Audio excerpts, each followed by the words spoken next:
বৃষ্টির সাথে যে আমাদের এত শত্রুতা সে আর কি বলবো।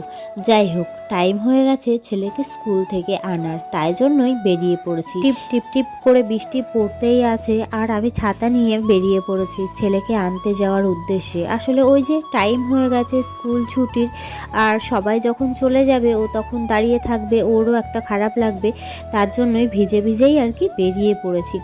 যদিও বা ছাতা আছে, তবুও বৃষ্টি হলে দেখবা ছাতাতেও মানায় না, আর তার মধ্যে সাইকেল চালিয়ে যাচ্ছে, মানে বুঝতেই পারছো ছাতাতে কিছু দেখতে পেলে। রাস্তার সাইড দিয়ে আমাদের এই প্রাইমারি স্কুলের বাচ্চারা বাড়ি যাচ্ছে মাথায় প্লাস্টিক দিয়ে, বেশ ভালো লাগছিল দেখতে, জানো তো। তো যাই হোক, আমি কিন্তু বুদরাটি মোড় পর্যন্ত সবে মাত্র এসেছি, আর এত জোরে বৃষ্টি সাথে এত ঝোড়ো হাওয়া, সে আর কি বলবো। আমি এইখানে একটা শেডের নিচে দাঁড়িয়ে পড়েছি। এক হাত দিয়ে সাইকেল চালানো যায় বলো তো? এই রকম জোরে জোরে বৃষ্টি হলে এক হাতে ছাতা ধরা আর এক হাতে সাইকেল চালানো পুরো অসম্ভব ব্যাপার। টিপ টিপ করে বৃষ্টি হয় একরকম। তো যাই হোক, 10 মিনিট এইখানটাতে দাঁড়ানোর পর বৃষ্টিটা একটু কমলে তবেই বেরিয়েছিলাম স্কুলে যাওয়ার উদ্দেশ্যে।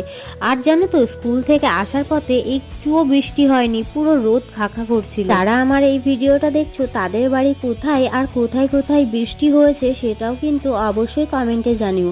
আমাদের এখানে তো প্রচুর বৃষ্টি হয়েছে।